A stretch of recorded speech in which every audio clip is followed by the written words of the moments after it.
me mua në podcast Trit. Jemi në një valë shumë entuziaste për gjithë Shqipërinë, për gjithë emocionet dhe të gjithë dashamirësinë që ne kemi për vendin tonë. Dhe sot është një arsye më shumë për të folur me një zonjë që ka një shpirt energjik të jashtëzakonshëm për të mbrojtur të drejtat e saj, të drejtat e grave, të drejtat e çdo individi që vërtet ka të drejtë dhe mbi gjitha të drejtat e një kombi. Ne ju urojmë Shqipërisë me zemër, sado larg të jemi nëpër botë, gjithmonë më të mirat dhe do jemi gjithmonë aty për të, sa herë që ajo ka nevojë, sepse sado që zogjt larg të shtektojnë, gjithmonë kthehen në folenë e tyre. Sot, si çdo të diel, do sjell për ju një histori të një zonje që frymëzon, të një nëne, të një gruaje dhe mbi gjitha të një shpirti njerëzor, energjik dhe me shumë potencial. Bëhet fjalë për zonjën Valdeta Lika.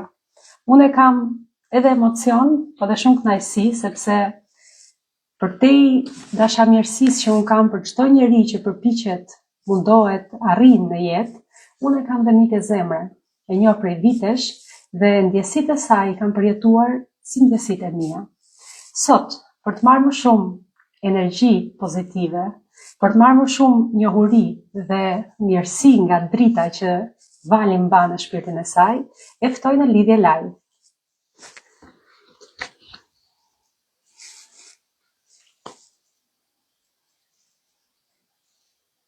Uroj shumë që Vali sapo të futet në linjë, të vi me atë energjinë e saj diellore që e karakterizon. Është një orar që, me sa unë kam informacion, të gjithë bashkëdhetarët tanë ndodhen në sheshe, janë duke protestuar dhe duke kërkuar të drejtën në shpirt për të gjithë ato njerëz që vërtet brorasin të vërtetën. Përshëndetje Jeni. Përshëndetje motra, Vali, faleminderit që e më. Gëzojmë shumë që jam këtu mes jush. Faleminderit nga zemra për pranimin e ftesës dhe uroj shumë që të kalojmë një kohë sa më energjike, pozitive dhe të mbajmë për njëra tjetrën dhe për gjithë ato që na ndjekin dhe dashamirëset që mbështesin gruan ashtu siç ne kemi nevojë, një kujtim të paharrueshëm. Shpresoj edhe unë shumë. Ju përshëndes të gjithëve, gjithë ata që janë mbas këtyre ekraneve të vogla, që na ndjekin dhe që kanë nda kohën sot dhe kanë marrë pak çaste këtu të jenë me neve dhe të na ndjekin. Vali, në prezantimin e të ftuarës së radhës për këtë javë, unë kam shkruar disa pika që ty të karakterizojnë se si jeta jote ka marrë rrjedhën e saj. Sot do doja mos e nisja tek fëmijëria, tek fillorja në shkollë apo tek familja, po do doja të merrim një rrjet tjetër, që ajo energjia jote pozitive filloj me një herë që në pyetje ose në startimin e bisedës. Unë jam e gatshme. Faleminderit nga zemra. Atëherë, pyetja e parë që unë do doja që të shtroja është, pas buzëqeshjes tënde të qetë, kush është në të vërtetë Valdeta? Atje brenda 4 mureve, me ato 4 mrekulli që Zoti i ka falur, por dhe me malin e problemeve që jeta i ofron. Wow. Një pyetje goditse. Do nisja nga emri im, sepse ajo më karakterizon mbas asaj që njerëzit më shohin. Shumë e vërtet. Dhe jam marrë shumë me këtë çështje dhe me këtë temë dhe jam mundu shumë ta zbërthej Valin para pasqyrës. Kush është Vali kur askush nuk e sheh? Kush është Vali kur det para pasqyrës dhe Valdeta? Vali është nofka që më kanë dhënë familjarët e babait dhe deti është nofka që më kanë dhënë familjarët e mam.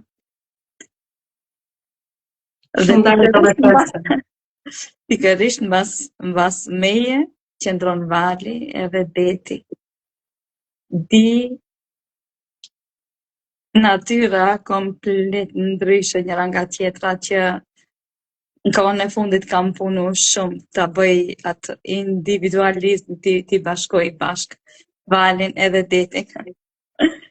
Njëra e qetë dhe vetvetja, e thellë edhe tjetra vala që ngret edhe përmbys gjithçka kur merr përpara. Kur vjen tsunami, kur vjen fortuna e dhjetoreve, e dimrave. Ashtu do e kisha karakterizu veten time. Shumë e bukur. Ka një domethënie sa letrare, po aq edhe reale. Do të thotë, neve identifikojmë veten gjithmonë me aftësitë ose ndjesitë që kemi, por ti bëre një identifikim komplet ndryshe nga ai që ty t'identifikon, vërtet emri. Me të vërtet, emri është shumë me rëndësi kur e zgjidhim emrin t'ja vendojmë një fëmijë. Një pikë shumë e rëndësishme. Ka një fuqi t'jashtëzakonshme dhe ta në kohën e gjatë rrugës zhvillimit personal jam marrë me këtë karakteristikë timen dhe jam mundu ta identifikoj. Dhe kom gjetë vërtet veten në emrin tim. Shumë e vërtet dhe e bukur. Do të thotë që ndoshta në adoleshencë ose në shkollë nuk ka patur ndonjë specifikim të veçantë, po tani do të Absolut jo. Tani është vërtet janë di personazhe brenda meje të cilat kam bashku, i kam shndruar në një. Dhe atë valën ja kom ul pak atë ja kom ul pak hovin. Më vjen shumë mirë për këtë.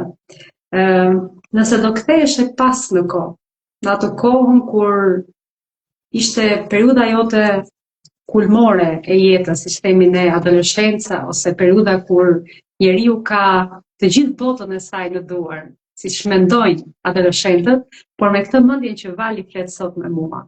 Si do ta përkufizoje ose si do ta ndërroje jetën dhe dashurinë në atë adoleshencë? Është një kohë shumë e gjatë, më kthen shumë mbrapa. Dhe kanë ndodhur shumë ndryshime saqë nuk do kisha ditë se si t'ja mësoj Valit vogël.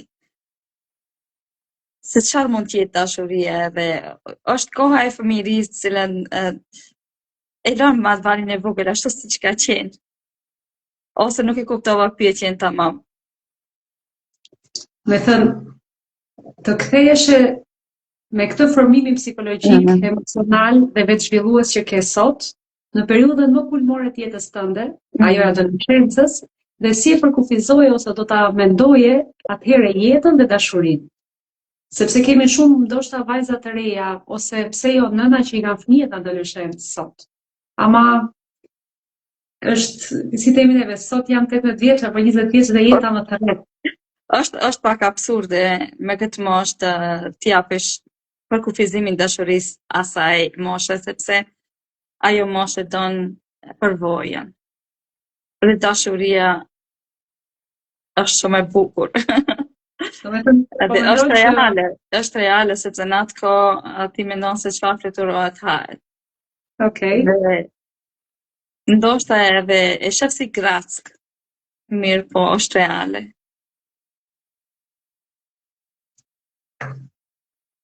Pas mendimit tim. A mendon se do të vinte e kishe menduar ose e kishe kërkuar që të vinte një moment në jetën tënde dhe ti ta ndjeje se po rilindje nga e para? Nuk kam menduar, po kam vepruar për ta provu dhe për ta shiju rilindjen time. Dhe nuk kam vepru me vetdije, por që ka qenë diçka shumë hinore që më ka udhëheq drejt asaj rilindjes time. Dhe rilindjen time e kam përjetu para pak kohë. Jam shumë e lumtur dhe e uroj që çdo kush ta shijoj. E thënë me fjalë të tjera ose disi pak më e qartësuar për gjithë ata që na ndjekin.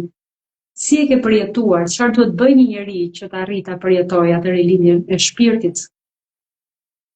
Gjatë jetës hasim shumë momente errësirash, cilat nuk ndodhin rastësisht, po janë ato thirrjet e shpirtit që të zgjohemi, sepse me të vërtet jetojmë në një gjumë hipnotik. Sado intelektual që jemi, sado të arritshëm që e dim veten, prap zgjimi është diçka tjetër dhe ka ndodhur diçka shumë e madhe ose një moment kur unë e humba veten për ta rigjetur prej fillimit. Dhe Po, ndjekësit e mi e din sepse kanë ndjek periudhën e jetës time prej momentit kur unë u shfaqa dhe këto momentet e errësirës ndodhen brenda asaj periudhe kur unë mundohesha të motivoj tjerët. Ishte ai momenti kur unë u përplasa dhe e humba vete. unë e kam parë sot atë video pak para se të futeshim në lidhje live me njëra tjetrën, sinqerisht. Edhe e kam parë për të vetën arsye që unë të merja atë ndjesinë, ku e shikoja Valin të shtrirë në një shtrat, të përlotur, që dridhej, dhe doja t'ia sillja vetes ndërmend për ta kujtuar dhe për ta pyetur sot, ose në këto momente që ne flasim, si është realisht, si mundesh, çfarë duhet bërë. Pyetje që secila nga ne vajzat ose gratë që ndodhen atje poshtë në ato frekuencat më të ulta të ndjesisë të shpirtit, ka nevojë t'i dëgjojnë nga dikush. Nuk ndodh asgjë rastësisht, edhe nuk ndodh asgjë tash për tash. Ishin grumbullu, ishin ngjarje rrethana të cilet i kishin mbushat kovën dhe u tash ajo pika e fundit që të shpërthej. Të zgjohesh.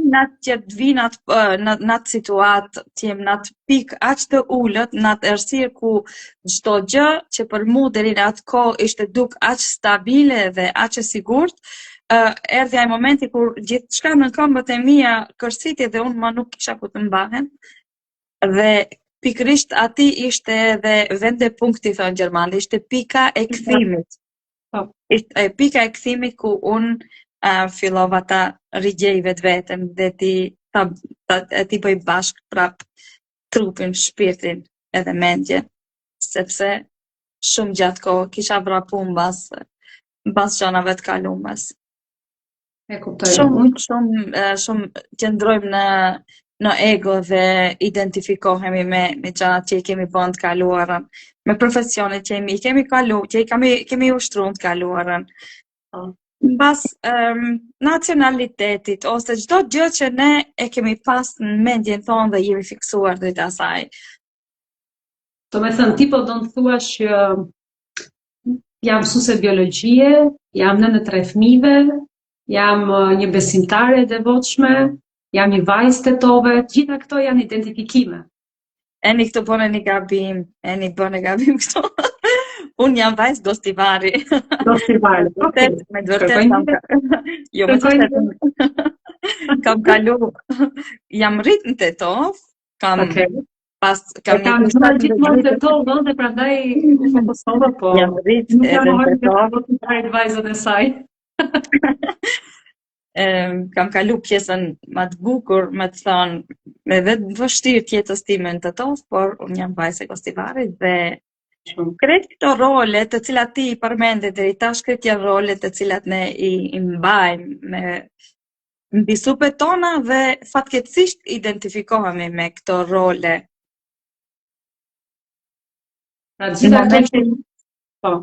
Momentin kur ti i jenë gjendje kretë këto role ti lëshosh për toke dhe ta pesish veten kush jam unë me të vërtetë. Kush jam unë pa këto rolet e mia?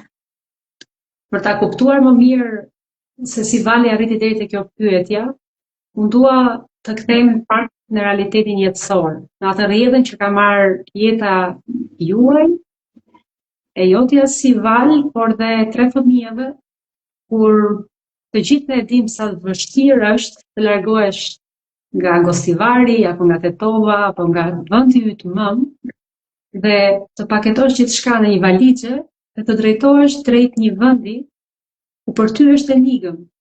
Ka 1 milion pikë pyetje në kokë dhe Vali ka me duart e saj të shtrënguara 3 krijesa të pafajshme. Unë doja të dija ose të ndaja me ne pikën pulmore të forcës tënde, ku e mori forcën një nën që të marri 3 të veçlit e saj dhe të niset drejt Gjermanisë. Unë nuk kisha çfarë të mbas më. Gjithçka që kisha bë për vite ishte e humbur.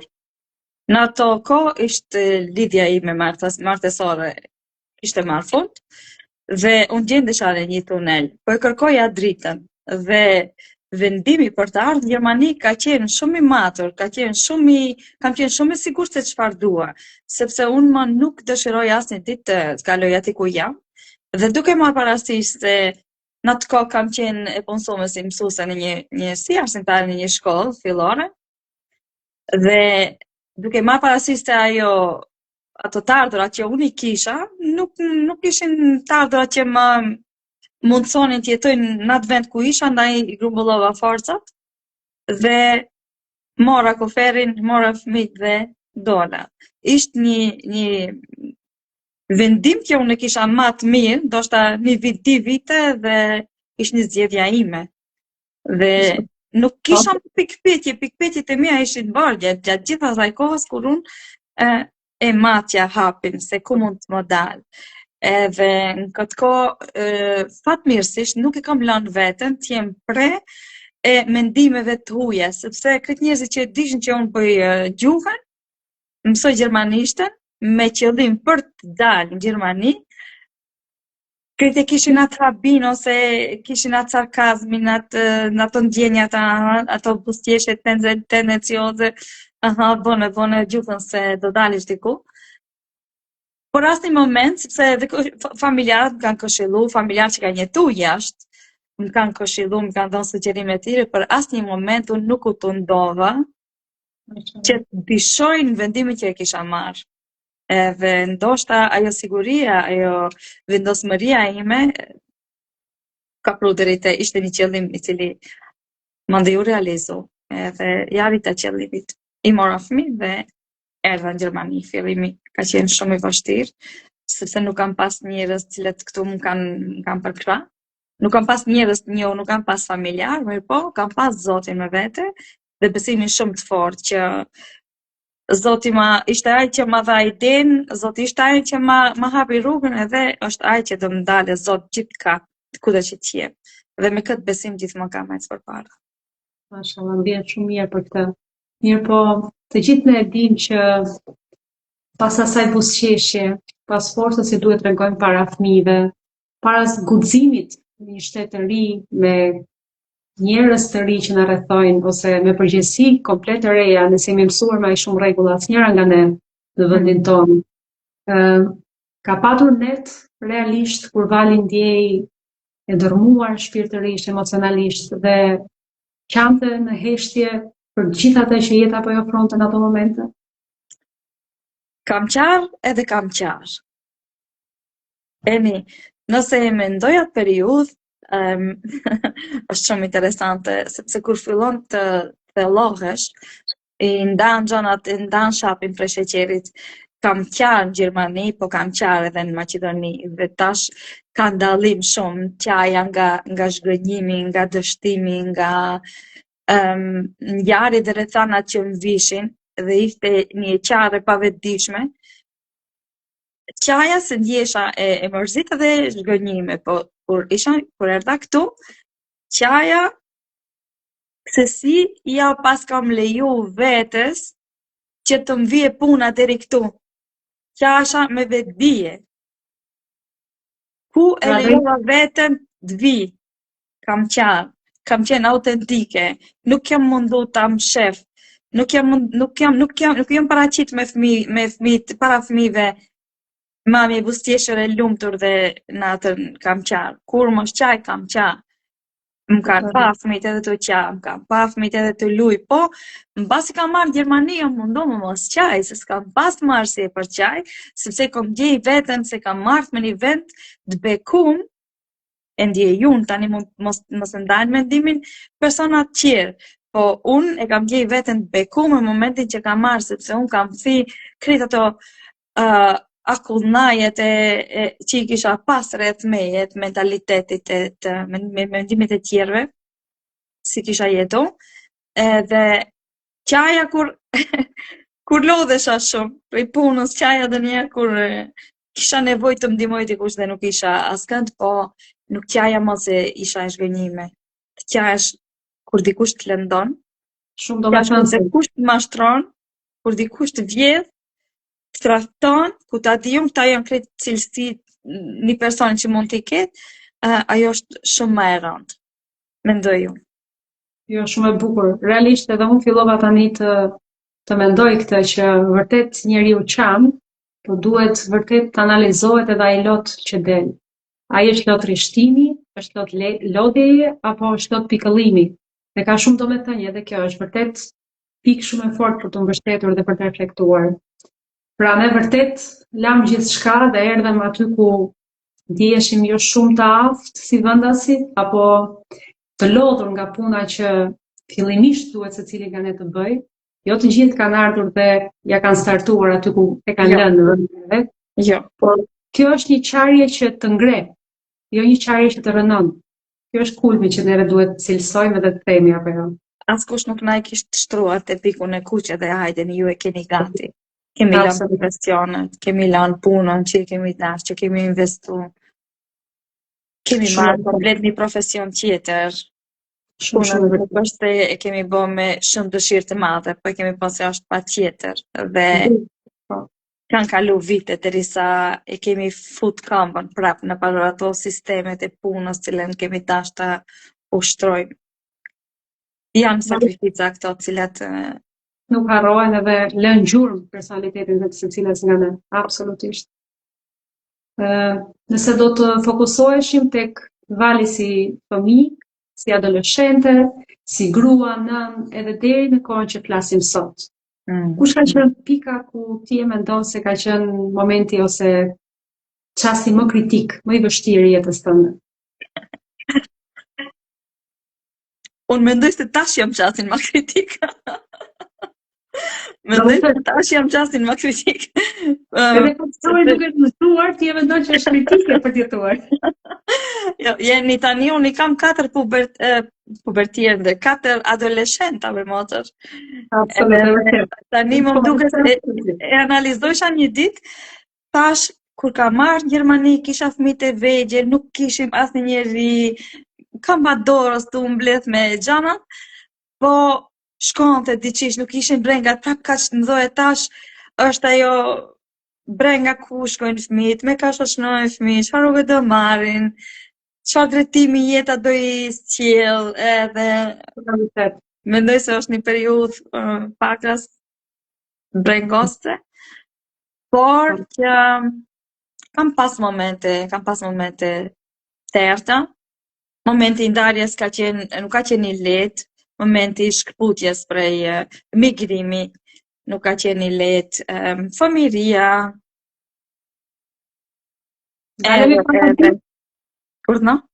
Ndalemi pak aty tek fëmijëria jote e hershme. Tek ajo vali çapkëne e vogël. Si kanë qenë ato momente për ty? Sepse duhet ka qenë bukur. Shumë çapkëne. Gjithmonë kam ndjerë një farë mungesë, nuk e di se tani e di se çfarë ka qenë, po kam pas një lloj mungese, kam pas qejf gjithmonë të ndryshoj vendet, të ndryshoj njerëzit, s'kam gjetë rahat asnjëherë askund, me thënë gjithmonë kam qenë në kërkim diçka të reje. Diçka që më plotson. Wow, shumë e bukur. Shumë e bukur. Do me thënë, që është në kohën e fëmijërisë, ke qenë gjithmonë një fëmijë që kërkoi diçka të re dhe gjithmonë mund të themi e pakënaqur me ato që kishte apo më ambicioze për ato që donte? Ndjehi një farë boshllëku. Ndjehi një farë boshllëku brenda meje, edhe e kam kërku gjithmonë nga jashtë. Dhe përse? Në momentin që ti kërkon nga jashtë, thotë, është një psikolog zviceran që unë shumë e lexoj, Carl Jung, thotë, kur ti kërkon nga jashtë, e ze gjumi, ai që kërkon nga jashtë fle, ai që kërkon nga brenda zgjohet. Shumë e bukur. Çdo gjë ndodh në kohën e vet. Nuk ka qenë koha atë ta gjejat që më ka mungu, por që jam shumë i lumtur që kam gjetë tani. E kam plotësuar pjesën e brendshme dhe uroj që secili ta gjej, ajo është paqja. Paqja me vetvete. Më vjen shumë mirë për këtë që e dëgjoj. Flasim për Valin, që ka gjetur paqen, që pas shumë uljesh ngritjesh emocionale, shpirtërore, po dhe jetësore, ka arritur te kjo pika tani që është në paqe totale. Po nëse fokusohemi pak tek mami Vali, tek ato adoleshentët, si ndihet Vali në kontekstin e nënës tani më? Do me thënë, po flasim për 4 adoleshentë brenda një shtëpie, me një nënë që çdo ditë përpiqet të jetë më mirë me veten dhe me çdo që e rrethon, sepse ne kemi thënë gjithmonë kush rregullon energjinë e brendshme të vetes, ka rregulluar gjithë familjes. Ndjehesh ndo pak në vështirësi në komunikim me fëmijët e tu sot? Jam ndjer në vështirësi shumë të madhe para 3 viteve. Po. Kur unë pa kënaqësitë e mia, kur unë ato kriteret e mia ja kisha vendu vetes shumë nalt. Në atë kohë kur më kërkoheshte shumë gjatë atij kualifikimi që po bëja, dhe në atë kohë kam lënë fëmijët shumë mbasdore, në atë kuptimin që unë kisha të mësoj shumë, kisha shumë të përgatitem dhe nuk kisha në gjendje as ti dëgjoja tamam fëmijët. Dhe shpesh ajo e vogla është që është kopja ime, është çapkone shumë dhe më thonte mami jam dëgjon, i thosha po. Po mirë, thonte atëherë çfarë më thaje? Nuk disha t'ja përgjigje. Ato kanë qenë momente shumë të vështira kur e kam parë veten aty kam thënë këtë që jetoj po nuk është në rregull. Kurse mënyra se si unë i kam edukuar fëmijët ka qenë mënyra autoritare, ashtu siç mua ma kishin dhënë, ashtu siç mua ma kishin mësu, atë model e zbatojsha tek fëmijët e mi. Jam shumë e lumtur që kam arrit ta ndërpres atë hallk. Jam shumë e lumtur që kam arrit një komunikim të mirëfillt me fëmijët e mi, edhe pse jo gjithmonë paqësor, sepse unë nuk tregoj Angelin këtu para jush, ju jeni nana edhe e dini se sa e vështirë është komunikimi me fëmijë nga njëherë me adoleshentët, sepse ato janë në atë fazën kur po e kërkojnë veten dhe nuk kanë kur gjë me ne. Jam shumë e lumtur që thashë i theva ato hallka dhe fillova me fëmijët e mi me mirë kuptim, me dashuri, sepse jeta na i çon nga njëherë kartat dhe nga njëherë është si ajo loja që luajmë karta dhe ka njëherë na ndodh që krejt kartat i kemi luajmë me karta shumë të këqija, po kartën e triumfit e kemi gjithmonë në dorën tonë. Dhe cila është kjo karta e triumfit? Është dashuria. Është dashuria nëse ne gjithmonë e përdorim si kartë dashurinë. Dashuria gjithmonë e gjen rrugën ke zemra. Shumë kontakte ndërpriten në këtë kohë për arsye se zemrat forcohen, zemrat i dhrohen, zemrat largohen. Prindi me fëmijë, fëmiu me prindin. Dhe nëse ne përdorim dashurinë dhe ndjejmë dashuri dhe dhurojmë dashuri, nuk do kemi të vështirë. Çfarë ka bërë Po. Çfarë ka bërë Vali sot ndryshe nga mirëedukimi ose nga forma e rritjes që kanë bërë prindrit e tu me ty në kohën kur ti ishe sa fëmijët e tu sot? Unë nuk e zgjodha distancën edhe ftoftsinë, po unë e zgjodha që qëndroj fëmijëve të mi pranë, edhe t'ju dhuroj shumë dashuri dhe i lutem Zotit, sa herë them Zoti im, të lutem lejo të jem prindi but dhe stre e sigurt e fëmijëve të mi. Zot mos lejo që urat mes me dhe fëmijëve të mi të shkatrohen, që fëmijët e mi mos mund të kthehen prapë te unë. Gjithmonë ma bëj me dije që si do që t'jetë, unë jam ajo që qëndroj mbas jush dhe unë jam ajo që u pranoj sa herë që ju të dëshironi të ktheheni tek unë. Mashallah, shumë e bukur. Vali, çfarë kanë mësuar fëmijët e tu, ato krijesat e vogla pafajshme për dashurinë dhe për sakrificën realisht? Në fakt fëmijët tanë janë mësuesit tanë. Prandaj dhe unë Ne rritemi bashkë me ata. E vërtet. Dhe janë burimi i dashurisë, burimi i forcës, një nane, dhe ti në gjendje çdo gjë të sakrifikosh për ata. Por, e di këtë, po. me rëndësi të madhe është ta kuptojmë se fëmijët tanë nuk janë tanat, fëmijët tanë janë amaneti që Zoti na i besoi edhe na e dha, na e besoi, na e la që ne të kujdesemi për këta. Dhe si kujdesesh ti për amanetin e Zotit? E si kujdesem unë? E kam vetëdijsu përmes një shkrimi, sepse nga momenti kur unë kam filluar të merrem me zhvillim personal, e kemi pas si detyrë që të shkruajmë dankbarkajtstage, buhi bie, ditarin e falënderimit që unë e bëj gati 2 vite e gjysmë, pa e ndërprer asnjë ditë dhe e kam shkruar në ditar. Në atë kohë kur unë akoma nuk sillesha aq mirë me fëmijët, akoma ka një herë më kapte ajo nervoza edhe fillojsha të shpreh ti aq don, njeriu mblidhe dhe kur shpërthen mo ti nuk e ke veten kontroll se çfarë i thuaj fëmijës tonë. Atë i kom mbledh veten edhe i kom kurtis veten. Do thon, shife çfarë ke shkruaj. E kom shkruaj në atë momente kur ti fillon shkruaj dhe je në komunikim drejt për drejt me Zotin, kanë dalë vargje të lira të mira, po kur jam kthej kom lexuar se çfarë kom shkruaj, kom thon ti a je kjo ti që e shkruaj kot? E kom vetëdijsu dhe nga ai moment, jo që s'kam bë gabime bëm ne. Jemi qenie njerëzore. Nuk jemi engjëj, po në atë moment e kom vetëdijsu dhe kom thënë, nëse dikush ma kishte dhënë një stilograf dhe më thonte kujdesu për stilograf që ta kam dhënë, do isha kujdes shumë. Atëherë, si duhet kujdesem për fëmijët e mi? Dhe pa marrë parasysh se çfarë gabime mund të bëjnë, ju kam thënë që nuk ka gabime e ne ka mësime. Tani, ta kthejmë pak në një pyetje më të thjeshtë të kuptueshme. Unë kam vetë një vajzë adoleshente dhe ti këtë e di mjaft mirë. Se cila nga nënat që mund të na ndjeki, po edhe një familjar tjetër dhe një baba pse jo që mund të na dëgjojë, do arrijë në një pikë dhe thotë, "Okej, Vali po thotë i jap shumë dashuri. Vali po thotë që ka korrigjuar gjithmonë veten te ditari që ka shkruar. Po në kontekstin e fëmijëve, do të thënë, ti si nën nuk mund të jesh dakord në çdo gjë që ato duan, në çdo gjë që ato bëjnë, në çdo gjë që ata zgjedhin, as për misin, as për mënyrën se si duan të vishen, as për mënyrën se si të sillen realisht.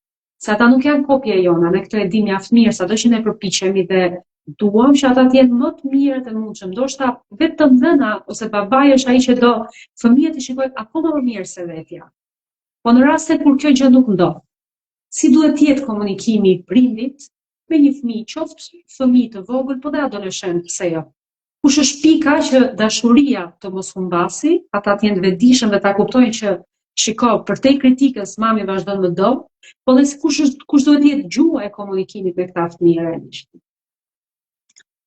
Për periudha e formësimit është nga 0 deri në 7 dhe nuk besoj se në këtë periudhë unë kam qenë aq e vetëdijshme të edukoj fëmijët e mi aq mirë sa që mos bëjnë gabime dhe mirë, po tani më jemi një beglajta, jemi një shoqërues, një kujdestar. Dhe ne mund t'japim këshilla, po jo kritika. Momenti që ti e kritikon, sidomos adoleshentin, momenti që ti e kritikon e mbyll, ja zen frymën. Këshillat dhe urojmë shpirt që ato t'i marrin. Nëse nuk i marrin, do mësojmë përmes gabimeve, nuk do mësojmë përmes mësimeve, por me rëndësi është shumë që ta dallojmë kontrollin nga kufit. Është mirë të vendojmë kufi, është mirë që kufit t'i vendosim bashkë me fëmijët tonë, që edhe ato t'jenë sigurt, ndjehen sigurt me atë kufi që i vendosim dhe t'jenë të qartë dhe të saktë kufi dhe t'i mbajmë edhe ne. Jo të lakueshëm, sot po, nesër jo, pas nesër ndoshta, shumë e qartë. Por që me rëndësi është mënyra se si u a themi. Pra pavarësisht sjelljes apo qëndrimit të këto ka trajnimet pa kufishme mirë, por ne nuk kemi arrit akoma në atë nivel. Është gewaltfrei komunikacion, është komunikimi me fëmijë pa dhunë, sepse edhe fjala dhunon, edhe fjala plagos.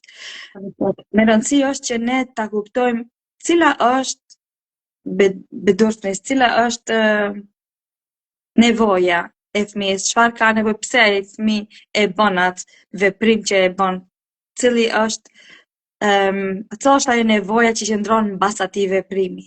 Ti kuptojmë domethënë sjelljes tyre domethënë.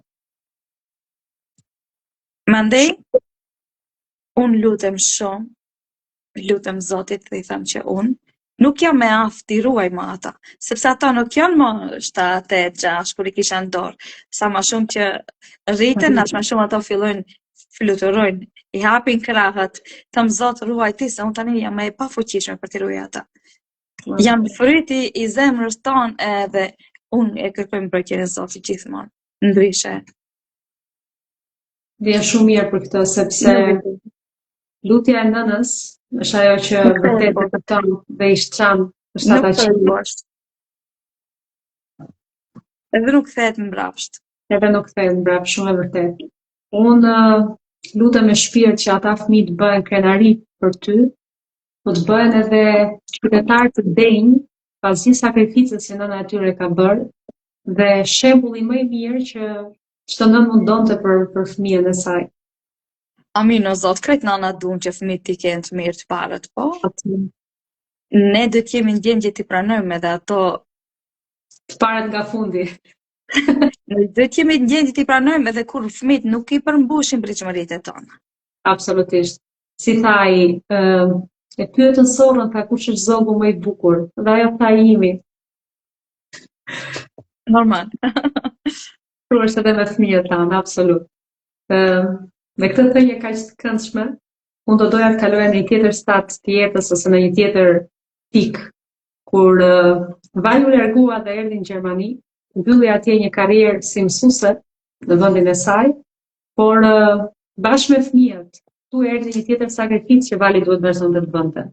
Pra nga një mësuese biologjie, nga një arsimtare, duke filluar dhe duke vazhduar për 4 vite punën si një ndihmëse ose përkujdesëse në një qendër të moshuarve në shtetin gjerman. Pa dashur të çoj shumë në për ato emocione dhe ndjesi, besoj tani më shumë të nivelit të ulët, të ajo situata goxha emocionale rënduar, po ndoja të dija si ishte si eksperiencë për ty, pas këtij ndryshimi, dhe a kishe një moment që mendoja të dorëzohesh edhe njerëzit që kishin folur dikur kishin të drejtë që Gjermania nuk është aq kush me lulet?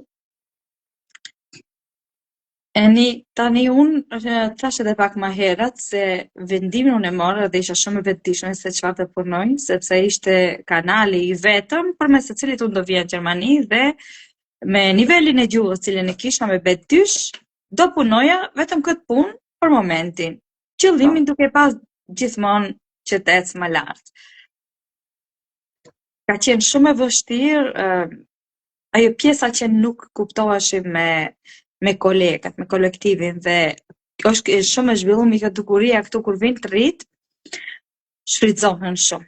Unë nuk kisha në atë nivel gjuhës që nuk i merrsha vesh, mirë po kisha ndrojtje shumë të madhe, se mos bëj gabime, se mos ishte puna që nuk e kisha punuar ndonjëherë. Pasiguria shumë e madhe dhe vlerën të cilën ti kur shkon kalon me një vend tuaj, fillon një punë të re, përvojë nuk ke, gjuhën nuk e njeh mirë dhe vlera jote barazohet me 0. Ti ja ul vetes vlerën, jo tjerët, dhe ti si thonë si është brenda ashtu edhe jashtë, atë pasigurinë që e ke brenda teje, atë pasiguri reflekton edhe nga jashtë dhe tjerët e shohin. E shfrytëzojnë patjetër dhe ta japin punën e vet, të rëndojnë me punë, vështirësohet situata dhe ka qenë një moment kur unë kam thirrë mësuesin e gjermanishtës, ka qenë një zotëri shumë i ndershëm, shumë i mirë, shumë vajze, si thonë gjermanët plakus, si njëri i urtë, dhe e kam thirrë në telefon dhe kam thënë o mendim, pse nuk më tregove se nuk është gurbeti për gra. Se më rëndu gjendja që kisha në shtetin tënd. Pra që aty në Maqedoni ishte edhe bashorti i kolegës time, një mësuese shumë e devotshme. Dhe e kam thirrë, i kam thonë pse nuk më tregove që gurbeti s'është për gra, se ishte shumë e vështirë krejt situatat i përballojshe vetme. Mirë po Zoti nuk e rëndon asnjë njeri më tepër se sa ai mund ta mbaje. Dhe tash kur e shoh se në çfarë gjendje kam qenë dhe çfarë kam leju, çfarë kam të leju, gjithaj kom po sepse niveli i vetdijes tim aq ka qenë dhe është dash t'i bëj t'i kaloj atë rrugë për të qenë sot këtu ku jam. Janë këtë të pjesët e atij puzzle-it, ajo është e piktura e madhe e jetës time dhe o dash të mblidhen pjesë të vogla copsa jete, cilat e formojnë atë Valdetën që është. atë që është sot dhe atë që do vijë në ardhmen, se nuk e dim se çfarë na sjell jeta. Absolutisht. Po për gjitha vajzat Vali ose nënat e reja që vinë tani më në Gjermani ose pse jo janë në fillimet e tyre të Gjermanisë.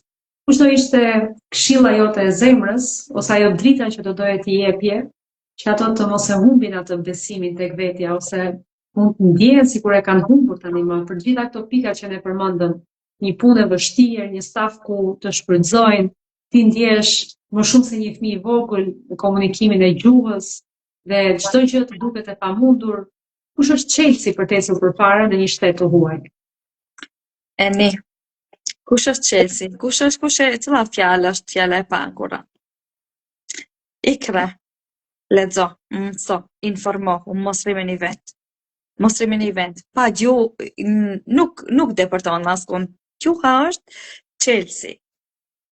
Chelsea për ta bë hapin e paktën vet. Pa gjuhë je e humbur. Mëso se asgjë nuk është e pamundur. Fillo mëso e gjuhën, fillo mëso informohu, bëne atë që ti zemra ta don, mos u lidh me atë.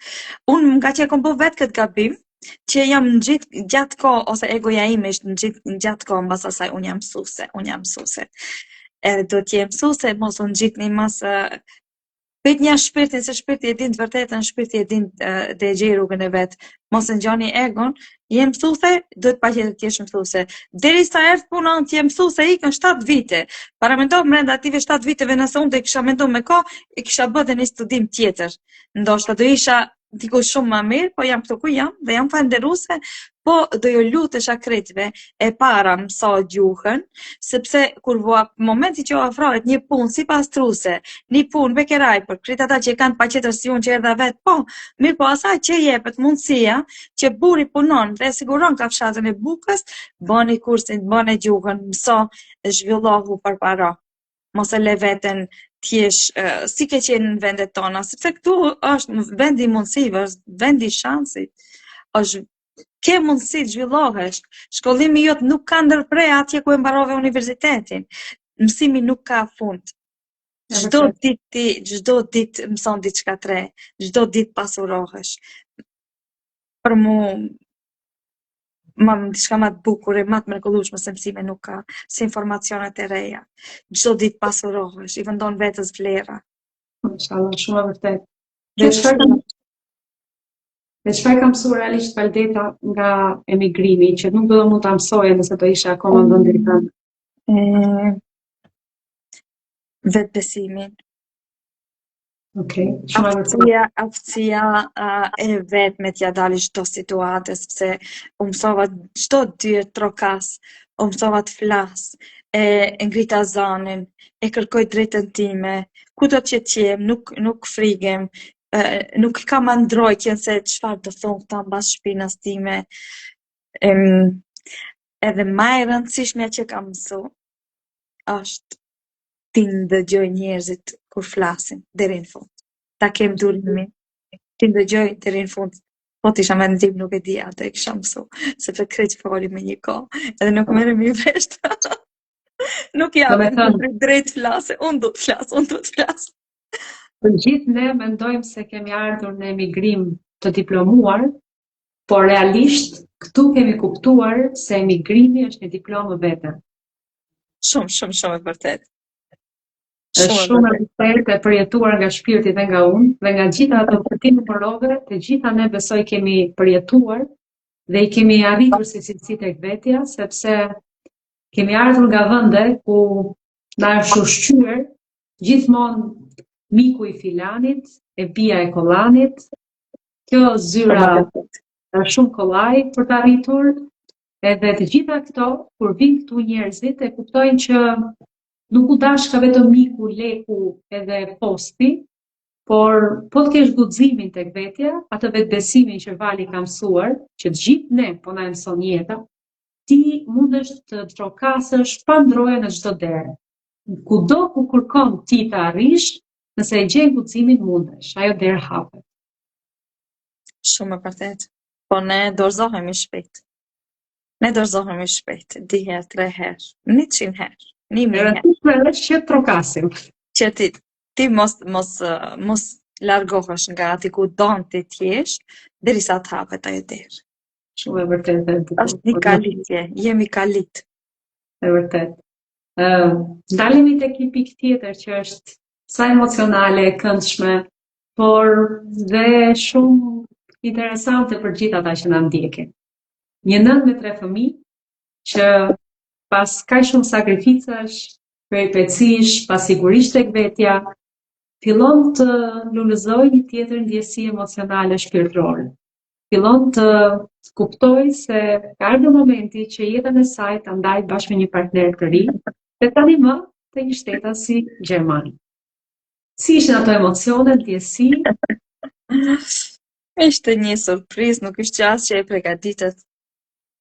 Unë udhtova aq 2300 kilometra ka prej Gocivarit deri në Hamburg.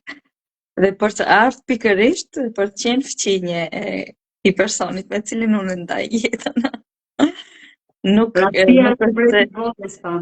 Nuk ishte dashuri në shikim të parë, por neve ne kemi një histori shumë interesante dhe shumë emocionale, neve na kanë lidh fëmijët. Bashkëshorti im mund t'i them bashkëshort sepse ne ligjërisht nuk jemi të martuar, por që ne jetojmë bashkë një kohë shumë gjatë, mbi 7 vite. Dhe vajza e tij, të cilën ai rritte vet, ishin shoqe shumë të mira me vajzën time dhe meqense asaj mungonte nana, vajza e kalonte kohën më shumë tek ne se sa në shtëpi. Kështu erdhi deri te njohja dhe fëmijët e kanë dashur shumë sepse ishte shumë i kujdesshëm. Kështu lindën ato kafe, të pijmë kafe bashkë ndej, lindi një lloj simpatie të dishim njerëz të pjekur, të dishim se çfarë dëshirojmë për jetën tona dhe mbas një kohe që u njoftëm mirë, domethënë e vendosëm që ta ndajmë jetën së bashku me 4 fëmijë tani më që ishin vërtet 7 vite bineqet dhe ato ditë vogla, këta 6 vjet. Po bëmë një familje madhe. Mashallah. Unë i kam përjetuar ato emocione, ato lloj familje të madhe, unë i kam parë nga afër, kam jetuar në gëzimet, në përjetimet edhe gjithë energjinë që ato mrekulli që ti ke t'japin.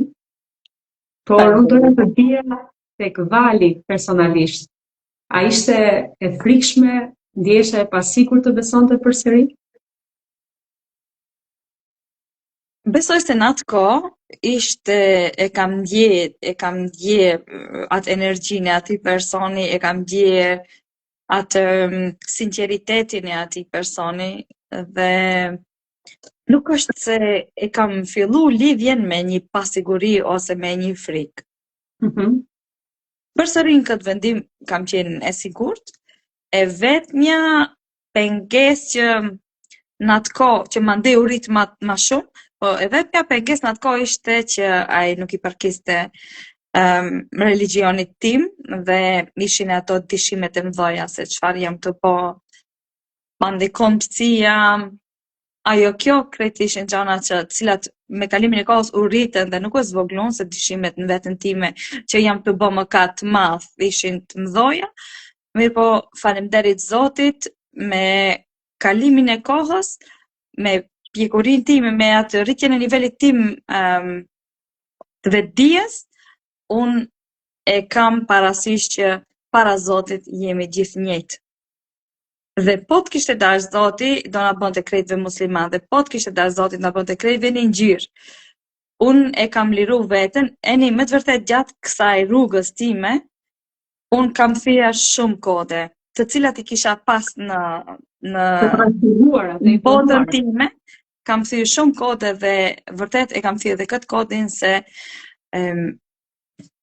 para Zotit jemi krejt barabartë dhe unë kam vendos me këtë person ta kaloj jetën dhe për mua që s'ka në rregull. Çfarë të bëri prej ti të ndjeshe e dashur dhe respektuar ndryshe nga çfarë kishe përjetuar deri më dje? Dallimi shumë i madh. Dallimi shumë i madh. Vlerësimi, mbështetja në çdo aspekt. Un kam jetu me ishburin dhe nuk i kam ndjer asnjëherë se kam pas një person, thonë gjithmonë kam pas një ngarkesë, nuk kam pas shumë ndihmjet, po edhe atij jam shumë faleminderuese sepse nga ai kam 3 fëmijë të mrekullueshëm dhe i lutem Zotit që edhe atij jetën t'ja rregullojë, t'ja ndriçoj, sepse mos ishte ai personi ashtu siç ishte unë sot, as nuk do isha këtu, as nuk do isha kështu si jam sot. Por atë e kam mbyll me një paqe edhe atë pjesë, atë kapitull të jetës time, mirë po kjo është diçka tjetër, kjo është një vlerësim i jashtëzakonshëm, është një trajtim i mrekullueshëm që ja uroj çdo vajze ta shijojë. Amin. Një vlerësim i jashtëzakonshëm. Ka jeta ato fazat, këto uljet ngritjet, nuk ka qenë lehtë se unë i kam 3 fëmijë shumë të gjallë, shqir Zotit, dhe zhurma, këto janë mësuar të jetojnë qetësi, këto janë mësuar çdo gjë të shkojnë në rrentën vet. Me 3 fëmijë, me 4, gjithmonë zhurmshëm, gjithmonë ndodh diçka e re, asnjëherë nuk është qetësi absolute. Mirë po e shoh që na ndjek. Po, bëj shumë qefi për këtë, uroj shumë të mësuar shqip. E përshëndes shumë.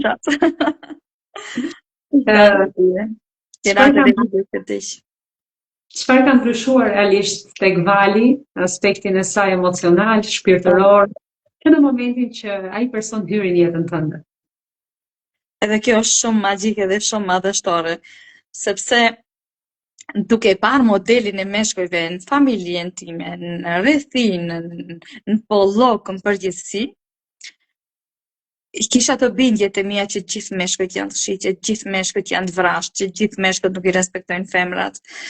Ishte pikërisht ky person që i thej ato kode, që më bëri përsëri të besoj se edhe meshkujt janë shumë emocional, edhe ata e kanë atë natyrën, e kanë atë femërorën brenda vetës, Carl Jung e ka emëruar si anima dhe animus, dhe një mashkull që e njeh femërorën brenda vetes, ai e pranon edhe femrën në mënyrë të jashtëzakonshme, në mënyrë shumë i jep shumë vlera. Dhe ke ai kom gjet vëllaun me të cilin kam folë lirshëm, kam gjet babain, i cili më ka dhënë shumë dashuri, më ka marrë si një fëmijë, kam gjet nanë, kam gjet motrën, kam gjet komplet shokun, shoqen, kam qenë aq e lirë, shprehem, domethënë kam gjet gjithçka në një Person. Në një person. Jam shumë e lumtur për këtë që dëgjoj, sinqerisht. Kjo është e lumtur gjithë jetën. Amin. Ashtu si Zoti e bën ajo të e don, siç e meriton. Faleminderit nga zemra. Mund të mos jetë e domosdoshme, domethënë ta kesh një partner të tillë në jetë, ndoshta njerëzit e kuptojnë jo të domosdoshme, por unë mendoj se është jetike. Sepse Zoti e ka cilësuar si gjysma jote më e mirë. Edhe normalisht secila nga ne ja uron njëra tjetrës me zemër atë që më së miri të donte për veten, dhe unë jam shumë e lumtur pafund që mbas gjithë atyre sakrificave, mbas gjithë asaj tabloje që ty t'ishte projektuar, për te dashurisë dhe gjithë asaj kënaqësie që ti ke ndier duke i gjetur babain, vllain, shokun e munguar tek partneri yt, unë jam e lumtur pafund që ty të shtyr ajo tabloja aq negative që na është krijuar në kontekstin tonë të trurit, për të falendëruar Zotin dhe për ditur që shiko, neve na ka falë Zoti një djalë, dhe ai mund të jetë një shembull shumë i mirë, jo ashtu siç ne ishim mësuar. Përveç atij unë kam edhe djalin, edhe për atë jam shumë falendëruese, mirënjohëse Zotit, që është aq natyrë sensibël, që është aq i dashur, që është aq i afërt. Unë bile shpesh i falenderoj, më them trim mamit faleminderit që aq shmiri trajton motrat, që ju jep motrave aq shumë dashuri, që motrat të ndjejnë nga ana jote dashuri. Dhe jam me të vërtet shumë mirënjohëse Zotit për këto di persona, për këto di meshkuj të cilat i kanë thi tabun në jetën time, i kanë thi ato bindjet kufizuese që i kam pas. Dhe jam shumë e lumtur për këtë dhe uroj që të zgjasi përjetësisht për partnerin që do të ka falur ty në krah, po dhe për djalin tënd që nesër do jetë gjysma më e mirë e një vajze tjetër. Sepse neve gratë, nënat, vajzat, përpiqemi shumë punoj me veten. Po ndonjëherë muri nuk mund të shtyhet me kokë. Si ta, muri me kokë nuk mund të bie. Kërkojmë pafund të tolerojmë, nuk ka femër që do të mos toleroj, por ajo që ofrohet nga ana tjetër ka një domethënie të jashtëzakonshme. Përpara se të vim në atë periudhën ku e zgjedhim personin e jetës, sikur ta dinim ne se ashtu si jemi ne nga brenda, ashtu i tërheqim edhe personat nga jashtë. Është dashur edhe gjyshet tona të fillojmë në atë punë. Ndaj, kur ne jemi vetëdijsu se si funksionon kjo gjë, unë tani jo vetëm që punoj me veten, po punoj edhe për fëmijët e mi, punoj me fëmijët e mi që bashkëria të trauma, të cilat vakum dhon vet, që i kanë përjetuar deri tash me mua dhe që i kanë marrë edhe nga para arsit, që këto të jenë pozitivisht ngarkom nga brenda, që këto të kenë bindjet e veta pozitive që të tërheqin edhe persona pozitiv. Shumë e bukur dhe vërtet. Asgjë nuk do të rastisht. E vërtet, ne të rreqim energjinë e njëjtë tek njerëzit, tek misia, se kemi shumë njerëz të njohur në jetë, shumë mike, krijojmë shumë marrëdhënie. Çdo ditë ne jemi në lëvizje, si ai lumi që rrjet. Por jo të gjithë mbeten. Jo të gjithë mbeten dhe jo të gjithë harrohen pa qëllim. Sa më shumë që ti punon me veten, sa më shumë që ti e pastron veten, sa më shumë që ti sepse kur them që krahasohemi, është i vetmi person me cilin ti duhet krahasohesh është vetja jote. Edhe çdo ditë mëngjes, falënderoj Zotit, tham që më dhe edhe një mundësi që ta pastroj veten dhe t'je më afër teje. Në momentin që ti fillon pastrohesh, ashtu fillojnë të vinë edhe personat në jetën tënde. Situata, rrethana, të cilat më herët janë dukt pa mundura, fillojnë pa pritmas të të shfaqin, ndodhin ato situata, ndodhin ato që wow, kjo mrekullim ndodhi mu, wow, po këtë person ma çoi Zoti mu sot, pse sepse ti e ke pastru, ke punu me emocionet tua, e ke pastru sistemin e bindjeve, ke pastru sistemin e të mendimit, si mendoj unë, çfarë mendime rrotullohen çdo ditë rreth mendjes time dhe sa më shumë që ti ngrihesh, aq njerëzit aq më të mirë vinë jetën tënde. Mashallah. Mirë po, neve kemi patur një film shumë të bukur, komik, po dhe mjaft domethënës në jetën tonë në rrethinën e Shqipërisë, që ishte një Marigo, që pyetja kishte që kam vetë thoshte, po bota, çdo thot bota. Marigo më kratarja. Si është pritur kjo marrëdhënie? Atje tek ajo bota që Vali kishte lënë prej kaq vitesh, por një ditë do kthehej qoftë edhe për pak ditë pushime, ose do komunikohej dhe do i tregoj prindërve ose të afërmëve tu të zemrës që tani më ti ke ndarë jetën tënde me një shtetas të huaj. Eni, të tregoj drejtën, asgjë më është bërë vonë ndonjëherë se prej kujt të paragjikohem, kush çfarë do thote. Zakonisht ato që trejnë mbas, ato që folin për mbas e kanë vendin atje mbas. Askush deri tash nuk e ka marrë guximin të mdale para ftire dhe të më thote pse ti kët, pse ti atë, sepse kufit janë shumë të rrept. Kjo është jeta ime, edhe Vali tashmë nuk është adoleshente që presh një këshillim pi prindit. Po e ka jetën dorën e vet, është një grua afër 45 vjeçare më, edhe më as nuk e mendoj se kush çfarë do thotë. Personat e mi dashur e kanë kuptuar përmes vajzës, sepse vajza është gjithmonë ke unë. Çfarë kërkon një fëmijë huaj gjithmonë ke ti, është shumë logjike. Personat e dashur e kanë kuptuar me anë të statuseve, me anë të dedikimeve të dashurisë, cilat unë ja kam bë.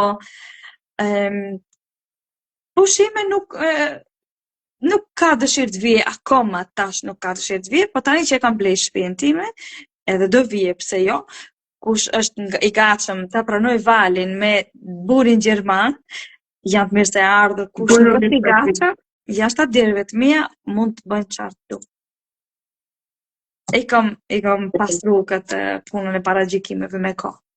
Mirë po, përtej asaj të paragjykimeve, sado që ne punojmë me veten, jemi gjithmonë krijesa të Zotit, brishta emocionale, dhe do doja të dija kush ka qenë fjala që të ka lënduar më shumë nga kjo marrëdhënie dhe nga cili person ka ardhur ajo. Jo, nuk është dikush që më ka lëndu. Për shembull, ka disa persona që kur postoj unë bashkë me burrin një foto, mandej dëshirojnë në foton time ta postojnë nëpër statusat WhatsAppit, e marrin dhe e presin foton time, e postojnë foton time kurse burrin ma hekin. Mirë po, unë e kuptoj se nga cili niveli vetdijes ai person kooperon, funksionon edhe nuk prekem as nuk lëndojmë. Le të vazhdojnë ta kënaqin veten njerëzit me atë çfarë ju do zemra e tyre. Jam shumë e lumtur që sado lloj pike të vi, Vali e merr me sportivitet, ka arritur në atë nivelin ku çdo gjë e ka një domethënie sepse nuk e merr si pikë bazike të asaj gjëje që bëhet, por të asaj që ndjehet tek secili nga individët që e bëjnë këtë veprim. Ka 2 vite që unë intensivisht jam përballë me hijet e mia. I kam integru hijet e mia. I kam përpunu emocionet e mia, mungesat e mia dhe nuk është që jam plotësisht e shërume, por që kjo është një proces. Dhe gjithmonë kur del diçka e re, sepse nën vetdije janë të ruajtura të gjitha informacionet.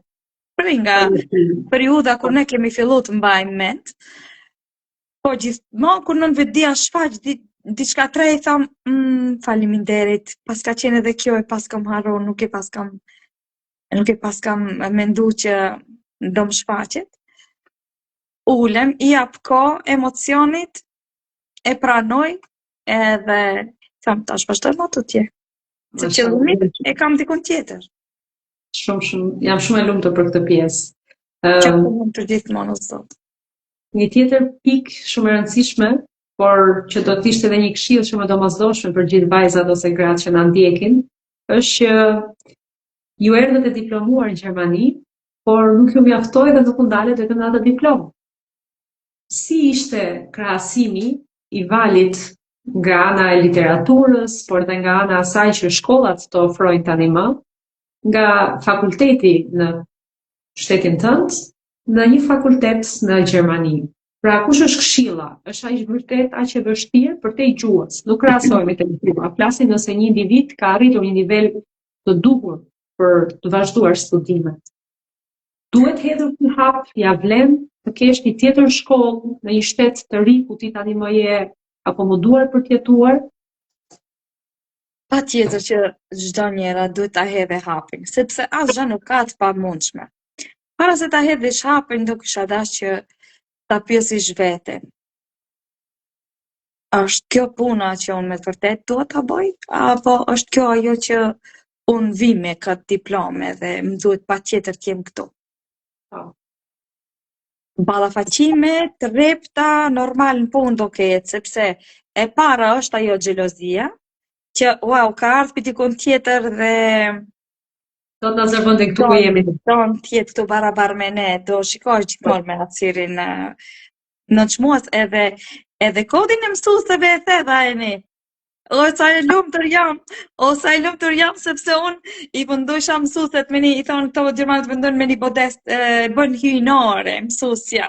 Mësuesja është diçka që ne e kemi mësu, është jetë, është nëna e ditë, është ajo që jo vetëm edukon, po jep shpirtin nxënësit, sepse visha vetë nga ky mentalitet dhe di se sa kam dhënë për fëmijët e mi, do thosha tash, për nxënësit e mi, shfrytëzoj rastin, krejt nxënësit e mi të na infrashit, ish nxënësit e mi të përshëndes nga shpirti. Edhe unë përshëndes shumë. Mirë po, jo çdo mësuese është në atë nivel. Edhe këtu kam pas rastin në 3 gjimnaz dhe në një shkollë përgjithshme ku kam punu, të takoj mësues që vetëm emrin mësues nuk e mban. Edhe këtu u thin ato kodet se vlerësimin jepja njeriut në bazë të asaj njerëzorës që e mban brenda vetes, jo në bazë diplomës të cilin ai e posedon. Shumë Je e pa bukur. mësuese që thot un, e din se ku është qëllimi. Ndaj, për mu, edhe ajo e ra poshtë, nëse vajzat e kanë me gjithë shpirt ta bëjnë, bënja hapin, merrja guximin, provoni, mos dëshproni, nëse plani yt nuk realizohet, qëndron diku një plan që nuk është i joti, po që është i thurur në mënyrën perfekte, sepse e ka krijuar perfekti. Asnjëherë mos e dëshproni. Vali, çfarë kërkon shpirti jot sot? Po. Çdo ditë kur unë i hap syt mëngjes, falenderojmë Zotin dhe i them, Zot lutem, ma mundëso që sot jem një hap më afër teje. Shpirti im kërkon ndriçimin, pastrimin, sepse kemi bërë atë shumë gabime në jetë, atë shumë gabime, sa që nuk e di se a do pastrohen deri në momentin kur do... Nuk jam këtu për t'ju dhënë çmim gabimeve mia, sepse çdo kush ka bërë gabime, unë s'kam vrarë njerëz, po kemi bërë gabime me dije, pa dije, të mëdha, të vogla. Shpirti im kërkon pastrim, ndriçim.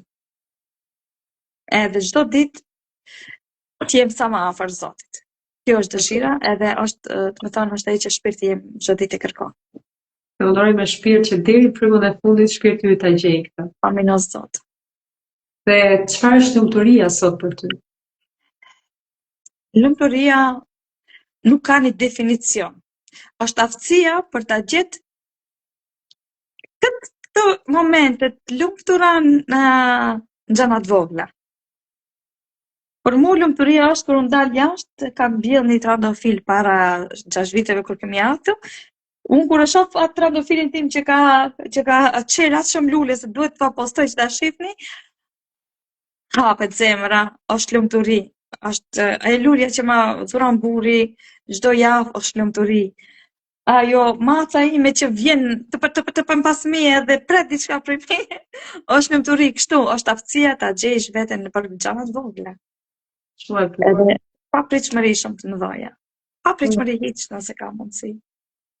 Kjo është shumë pikë e rëndësishme. Sa më pak që prisni nga të tjerët, aq më të lumtur do ndjeheni me veten. Fakt, pritshmëritë njeriu duhet t'i ndërpres. Për arsye se është një fjalë gjermane këtu, nuk e di sa ndjekës janë gjerman, po është enttäuschung, është ndëshprimi ose zhgënjimi i enttäuschung, është ende der Täuschung. Do të thënë, zhgënjimi është mbarimi i një iluzionit.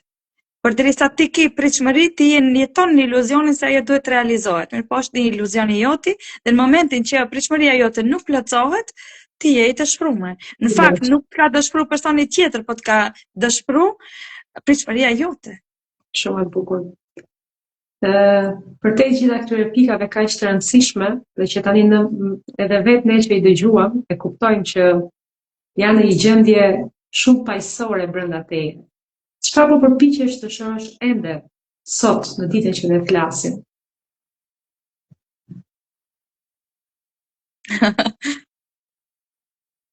Ka shumë e një brenda. Ka shumë për te asaj që ne kemi ditë deri tash, deri dje unë nuk e kam ditë që trupi jon është shumë më i madh se sa ne mendojmë, nuk e posedojmë vetëm trupin fizik, po është trupi energjetik, po është trupi hinor, po trupi emocional, ai mental. Edhe deri dje mendojsha se shumë kam shëru, po tani dje kur erdh kjo njohuri e re dhe mendoj tani kom jam fut ta analizoj cilën trup e kam akoma pa shëru. Dhe aty duhet koncentrohem. Mendoj se emocionalja është akoma ajo e cila ka nevojë për të trajtu, sepse gjatë gjithë jetës do ketë emocione, cilat ne i kemi rujt në organizmin tonë, cilat janë rujt i kont ne, dhe që ditë mas dite shfaqen. Besoj që pjesa emocionale është ajo që neve do na përcjellë si proces gjatë gjithë jetës. E vërtet. Po tek gratë e tjera, Vali, tek miket, tek të njohurat, tek ato ish kolege që I kena në pas, që tani më janë në tjetër frekuencë, jetojnë me tjetrat kushte dhe njerëz, çfarë është ajo që të dhem më shumë tek ti si një femër tjetër kur I sheh se si ata jetojnë? Dhe mas shumë ti ajo ideja që njerëzit mendojnë unë jam shkollu, jam intelektuale dhe unë jam I di gjitha. I di gjitha. Edhe sa më nalë që të mbrish,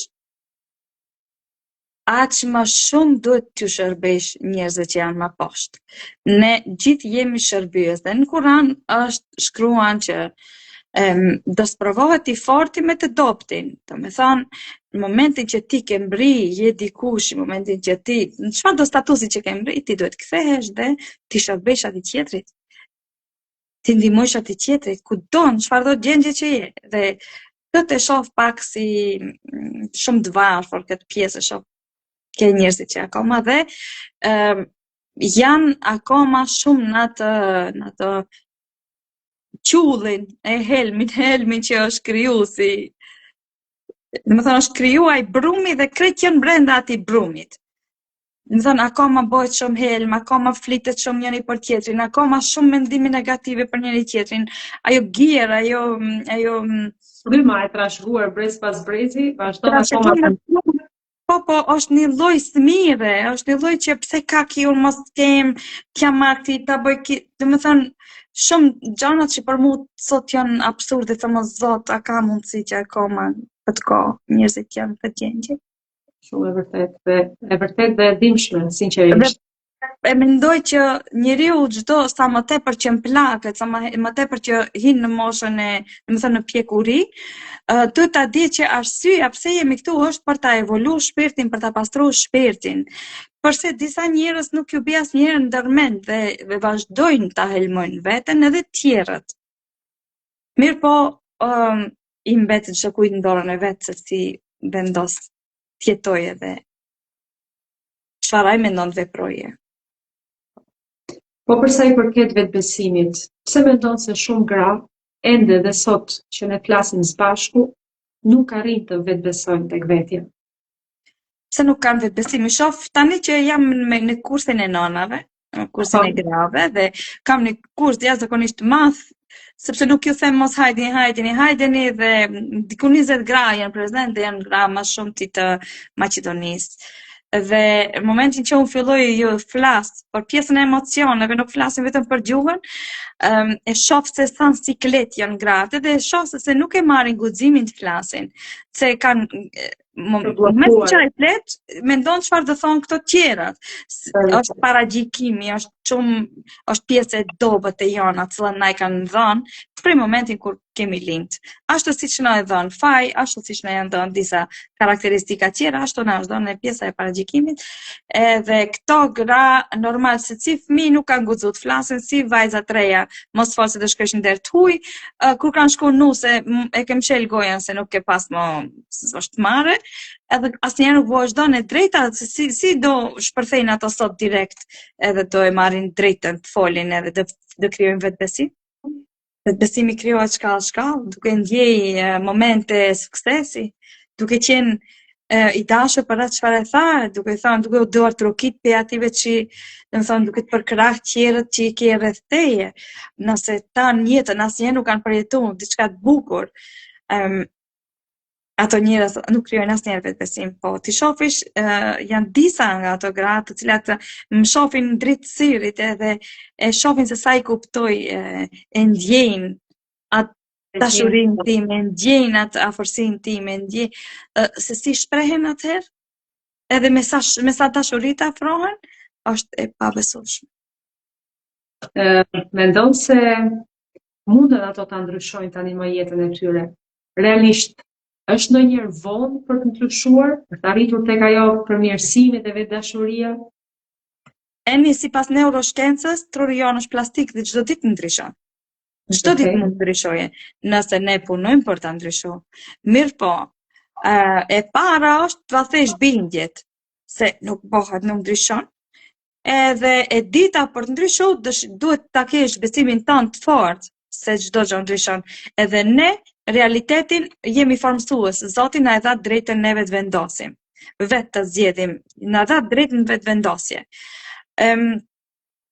Është e vështirë t'i bindish ato njerëz cilat Vinë me këto sigurim e masës, po, i kanë kriju mo ato që lizat janë formësua ashtu, është e mundur, sikur një vit, dikush sikur Antigona që kanë ndryshu mentorja ime, ajo që kanë ndryshu jetë njerëzisht, po, një vit me radhë për çdo ditë në trajnim dhe çdo ditë në veprim.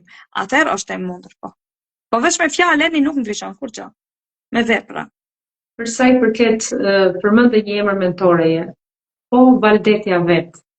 Kush është ëndra? Çfarë do ti të arrish nesër? Deri sot ke arritur shumë, jashtëzakonisht shumë. Ne që të njohim nga afër, jam e sigurt që ka edhe shumë vajza tjera që të njohin, të ndjekin dhe pse jo të duar trokasin me shumë admirim. Po ne unë dua të di të ndash me ne kush ajo ëndra që ti synon. Eni,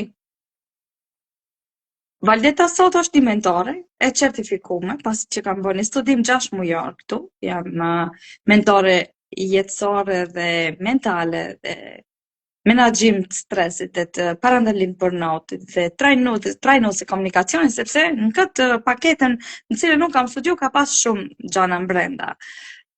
Pa ma parasysh ative diplomave, kush është vali këtu brenda zemrës saj dhe ka ndon vali ta ndihmoje. Dhe cila është ëndra ime më e madhe, edhe ja tash këto para teje, lëshoj këtë dëshirën Zot, Zoti im më lejo që t'je modeli më i bukur i gjithë femrave, nanave, të cilat do e lejojsh t'ju shkëlqejnë si ta ndjejnë gëzimin në zemrat e tyre, në shpirtin e tyre, ta ndjejnë lumturinë, dashurinë, gëzimin. Mos jetojnë për frikra, mos jetojnë për ato në atë botën e mbrendshme të bllokuar brenda mendimeve të veta. Kur unë do shoh shkëlqim në sytë e motrave të mia, në sytë e nanave, në sytë e vajzave të reja, të cilat i kanë humbur pak veten, atë dëshira ime e madhe është realizuar. Jam shumë e lumtur për këtë pikë, sinqerisht, po edhe emocionuar, sepse ne të dyja kemi ndarë shumë frekuenca, shumë energji, shumë situata jetësore me njëra tjetrën. Jemi motra. Dhe ka njerëz që përpiqen në këtë jetë të mbledhin shumë, por mbledhin nga ana monetare, nga ana e patundshme dhe mendoj se një ditë do ta lënë trashëgimi, se ata e dinë se s'mund ta marrin me vete. Realisht kush është trashëgimia që Valdetja kërkon të lërë?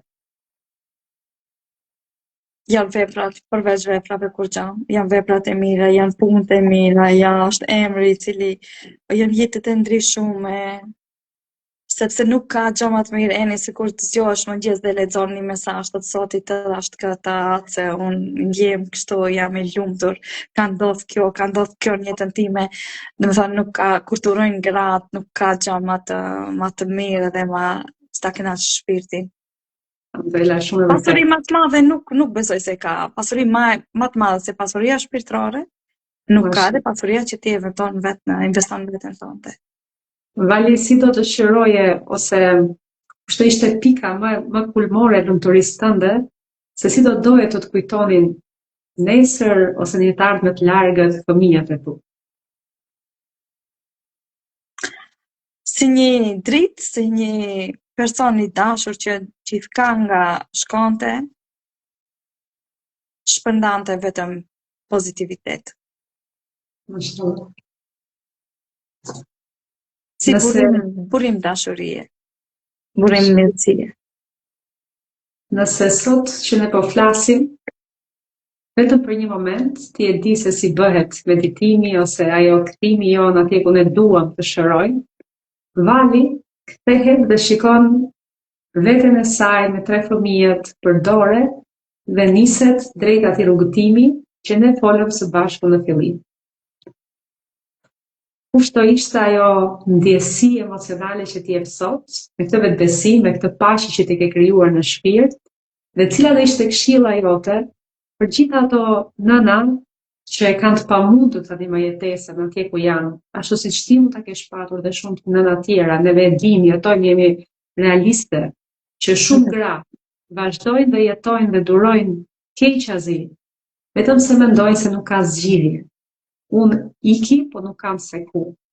Kushdo ishte këshilla jote, nga ana emocionale, nga ana shpirtërore, por dhe nga ajo e ndjesisë e të qenit grua, dhe ti e ke kuptuar vetë sa poshtë bie shpirtërisht një individ, kur rrethanat të çojnë deri në atë stad ku ti kupton se nuk pas ka zgjidhje, kjo që ka jeta, pse kjo është jeta që unë meritoj.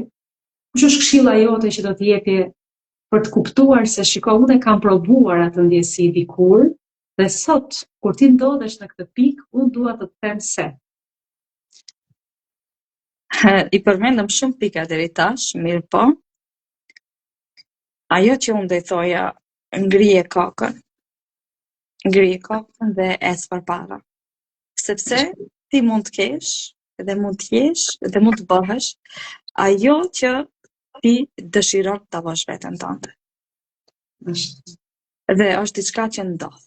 Mjafton që ti ta dish se cili është qëllimi jot. Sepse ti kur e ke caktuar qëllimin jemi sikur përballë një lumi dhe dëshirojmë ta kalojmë lumin atë. Kur ti e ke qëllimin e saktë se ku don, te cila pikë don dalësh, mjafton ta hudhish atë grepin dhe sado i fuqishëm, sado i rrëmbyshëm tjetë ai lumi, ti mbahesh për atij litari që e ke hudhur në atan lumit.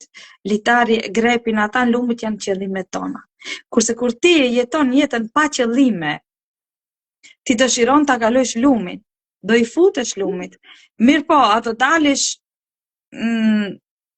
në qëllimin që desh, a do dalish në Gostivar, apo do dalish në Elbasan, apo do dalish në Gjermani, në Rajna dikund, ku do të çojë jeta? Do të thonë, janë rëndësishme qëllimet. Shumë e bukur. Pra, se cila nga ne, ose se cila vajzë, grua, nën, që sot na dëgjon, pikën e parë që duhet punoj fort me veten është të ditë çfarë do. Çfarë kërkon të arrijë? Po? Dhe të besoj shumë fort në Zot. Besimin në Zot e mban njeriu.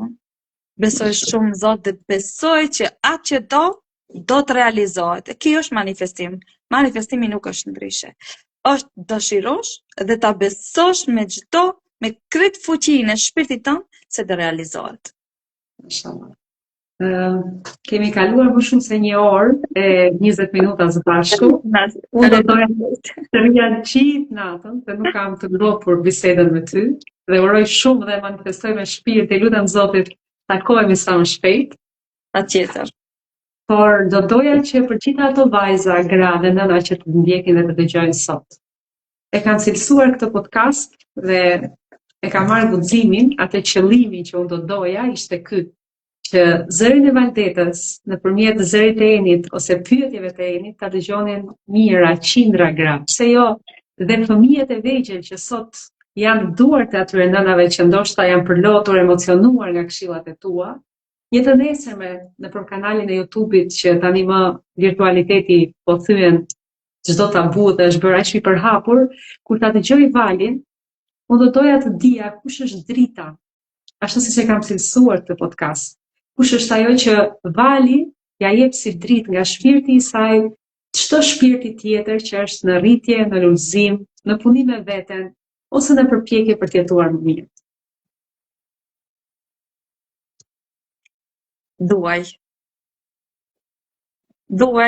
çdo qenie njerëzore që Zoti e fali. Duaj çdo gjallëz që Zoti e fali. Çdo bimë, çdo shtas, çdo insekt, hape zemrën. Hape zemrën dhe lidhu sepse ne gjithë jemi një. Nuk je vetme me këtë probleme që ti ke, çfarë do që të kesh, nuk je vetme. Ndaje dhimbjen tënde me të tjerët, ndaje me njerëz të besueshëm dhe duaj. Sa më shumë që duash, aq më shumë do jesh e dashur. Kur thua duaj, ka shumë njerëz që e dëgjojnë këtë për shembull ose e kanë lexuar tani më, por dashur pa dashur dhe jo shumë në të ndjerë, sforcohen, skumohen tek vetja e vet, përpiqen si është ta ndjesh vërtet që ti po do dhe duke punuar se duhet të duan. Jo se duhet të duan, po të falësh dhe të duash. Janë dy gjëra që shkojnë barabar, paralel. Pra duke falur gabimet, lëndimet, Falësh, fillosh të duash. kjo është pika shumë e rëndësishme që doja të dija.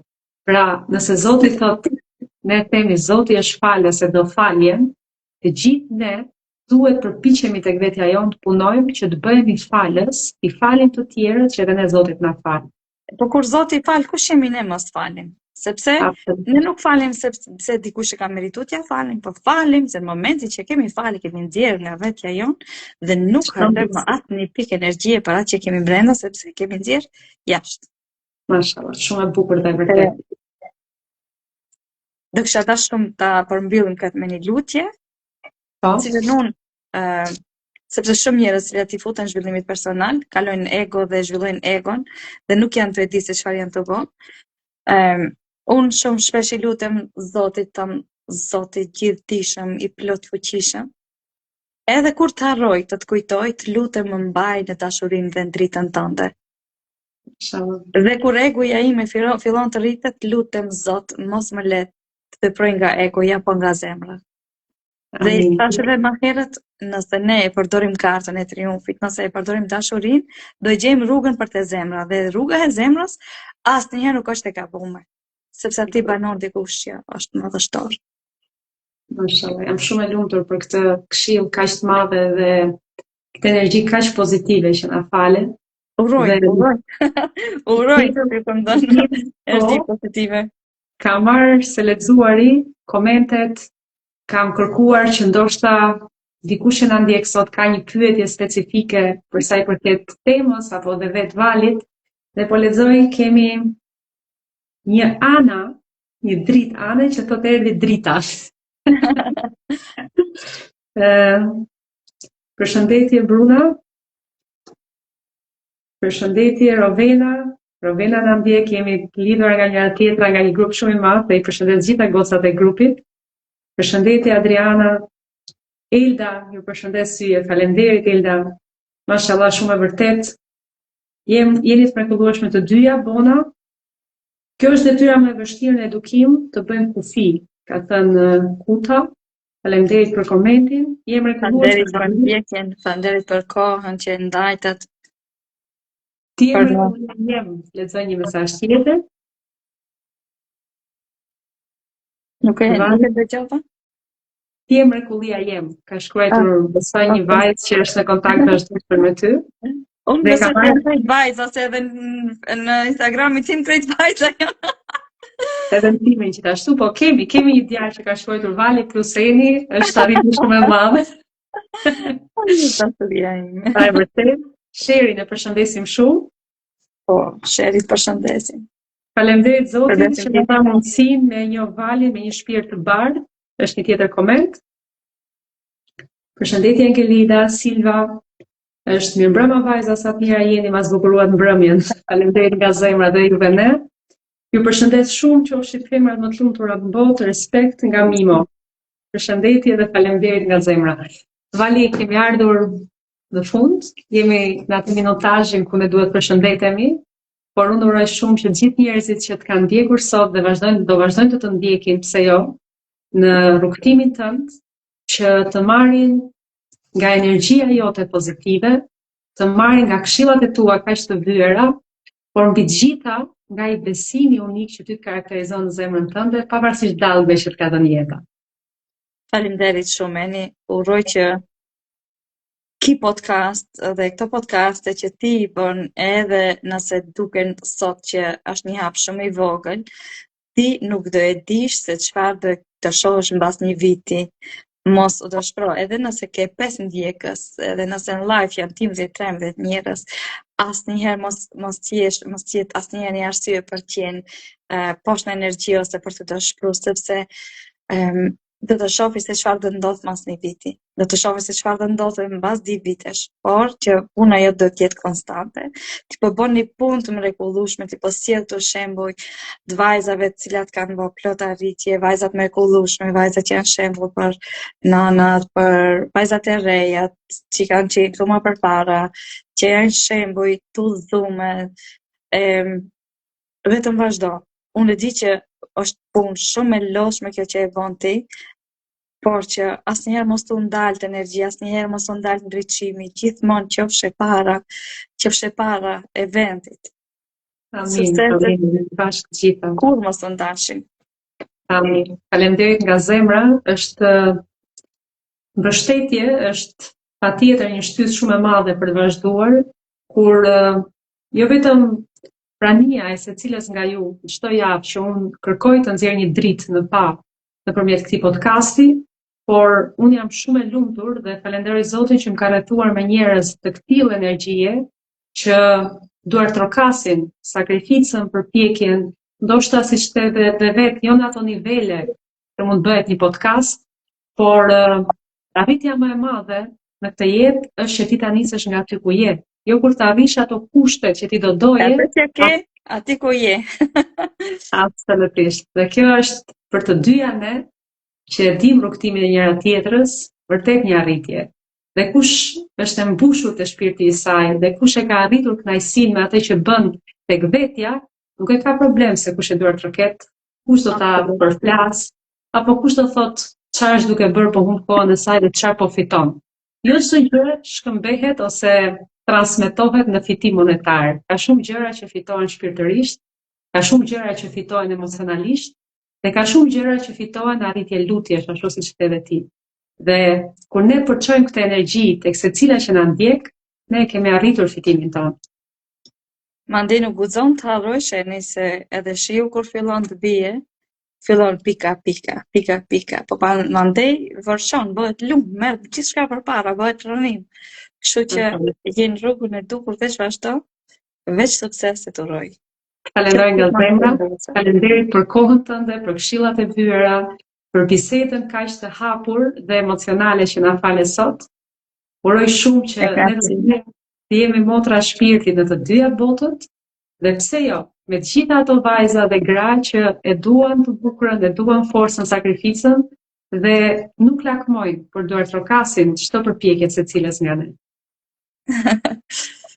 Për qafime për dita. Paqen i mbrëmjet mrekullueshme. Gjithashtu, falenderoj shumë. Të bukur javën e ardhshme. Amin, të gjithave bashkë. Faleminderit nga zemra. Të nderuar miq, natën e mirë Vali. Faleminderit që ishit me mua dhe këtë diel.